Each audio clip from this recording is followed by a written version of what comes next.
ناس كتيرة بتسأل ازاي نفرق بين الرومي القديم والرومي الوسط. اهي دي رومي وسط ما شاء الله عليها، ودي رومي قديم. شايف مفيش اختلاف في الشكل ما بين ده وده، يعتبر اهو زي ما انت شايف كده، ده حاجة الاتنين نفس الشكل. فخلينا بقى نفتح من جوه ونشوف هل في شكل، في فرق بين ده وده ولا لا. تمام، خلينا نشوف الوسط.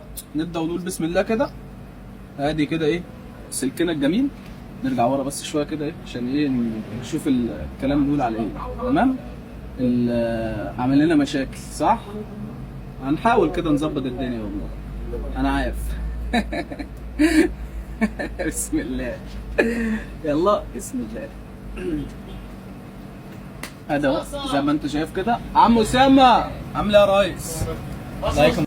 هنا بقى قفلنا الصوت عشان ايه، كان في زبائن في المحل بس قالوا لي كمل تصوير ومشينا الدنيا.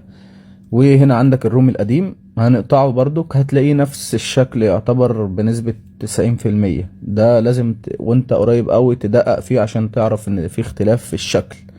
تمام، فزي ما انت شايف القديم اهو، ده حتة مزبدة كده بطارخ ما شاء الله عليها، يعني حتة كده ايه من اللي ما بتعوضش. بص ادي الوسط اللي على ايدك اليمين وانت بتتفرج على الفيديو، والقديم اللي على ايدك الشمال. فلازم تدوق. وصلت لاخر الفيديو ما تنساش صلي على النبي.